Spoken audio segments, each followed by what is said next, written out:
আসসালামু আলাইকুম। কি অবস্থা সবার? আশা করি ভালো আছেন। আল্লাহর রহমতে আমরাও ভালো আছি। প্রতিদিনের মতোই ছোট্ট একটা ভিডিও শেয়ার দেব। তো এটা গেছে কালকে রাত্রে আরকি ভিডিওটা ছিল। রাত্রে আরকি বানাইছে, হালিম রান্না করছে আর নান রুটি করছে। তো যাই হোক ওই ভিডিওটাই আরকি সাথে শেয়ার দিলাম। কারণ সব ছোট, ছোট আরকি করে দিলাম। তো এখানে নান রুটিটা মানে গুলানোটা দেখাইলাম না। এখানে ইস্ট আর দুধ আর চিনি, লবণ এগুলি দিয়ে তারপরে আরকি গুইলা রাখছিলাম ০.৫ ঘন্টা প্রায় ১ ঘন্টার মতো। তারপরে আরকি আস্তে, আস্তে এই যে ফুইলা গেছে তারপর রুটিটা বানাইছি। এত কিছু আরকি করার ছিল না। ভিডিওটা আরকি করার ছিল না। তারপর অল্প, অল্প করে আরকি রাখলাম। তো যাই হোক এখানে আর তেমন কিছুই দেখানো হইল না।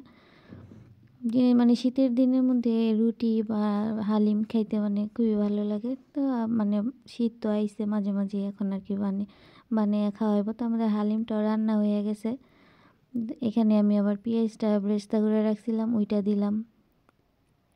পেঁয়াজ বেরেস্তা দিয়ে তারপরে কাঁচা আর কি যে কাঁচা আদা, পেঁয়াজ, রসুন পেঁয়াজ, ধনিয়া পাতা, তারপরে কাঁচামরিচ, শসা একবারে মানে সবারই পাতে, পাতে কি দিম এই কারণে একবারে সবগুলি দিয়া মানে লাড়া দিয়া মাইখা তারপরে সবাইরে আর কি করে দিমু।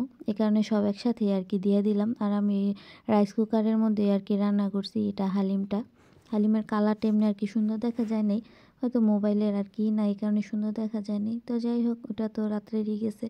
এটা মানে সকালের নাস্তা রুটি আর ডাইল মানে দোকানের ডাইল ভাজির মতো এভাবে আর কি করলাম। এমনি অন্য কোনো সবজি আছিল না তো এই সবজিটা ছিল এই কারণে এই সবজিটাই দিলাম আর কি।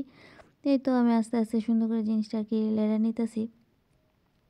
একটু ভাজা, ভাজা করে এখানে পেঁয়াজ দিছি বা ১ম এ ভাবছিলাম আরকি দিমু যে পাঁচফোড়ন। কিন্তু পাঁচফোড়নের গন্ধটা আবার সবাই পছন্দ করে কি না করে এই কারণে আর দিলাম না। তো আমি আবার মধ্যে মেশিনের মধ্যে গরম পানি করছিলাম। তো ওই গরম পানিটা দিয়ে দিলাম। এই তো ডালটা হয়ে গেছে আর ওই জায়গায় রুটি মানে ভাজতেছে। ধনিয়া পাতা দিছে, কাঁচামরিচ দিছি। ধনিয়া পাতা দিলে তো সব ধরনের খাবারই অন্য একটা স্বাদ লাগে আরকি। অন্যরকম একটা তো এখানে দুপুরের জন্য খিচুড়ি রান্না করব। তো গরুর মাংসটা আগে প্রেসার কুকারে সিদ্ধ করে নিলে মানে দিলে তাড়াতাড়ি হইব খিচুড়ির মধ্যে এই কারণে সিদ্ধ করে নিলাম। এখানে হলদি মরিচ আদা রসুন মানে যে যেভাবে আর কি রান্না করি করছি। আর এই মাছটি মানে থেক দিয়া ধরছে জাল দিয়া ধরছে এই যে ঝাঁকি জাল না যে কী জাল জানি আর কি বলে তো ওই জাল দিয়ে আর কি ধরছে। তো মাছগুলি মানে একদম ফ্রেশ আসছিল একদম মানে রাত্রেই ধরছে। তো যাই হোক এই তো গরুর মাংসটা সব কিছু মিশে আমি আবার হাত ধরি নেই। তো মাছগুলি আবার ৩ ভাগ করছে। লগে মানে ট্যাংরা মাছ আছিল। ট্যাংরা মাছ, পুঁটি মাছ, একটা বড় সাইজের পুঁটি আর একটু ছোট, ছোট সাইজের আর কি পুঁটি। তো আমার মা বড় সাইজের পুঁটিটা রেখে দিছে। ছোট সাইজের মানে এগুলি রান্না করব। তারপর আর কিছুই রান্না করে নাই আর কি।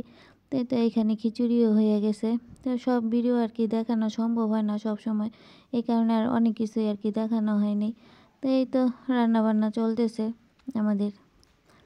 খিচুড়িটা মানে ভালো হইছে, সুন্দর হইছে। এই তো রান্নাটা হয়ে গেছে।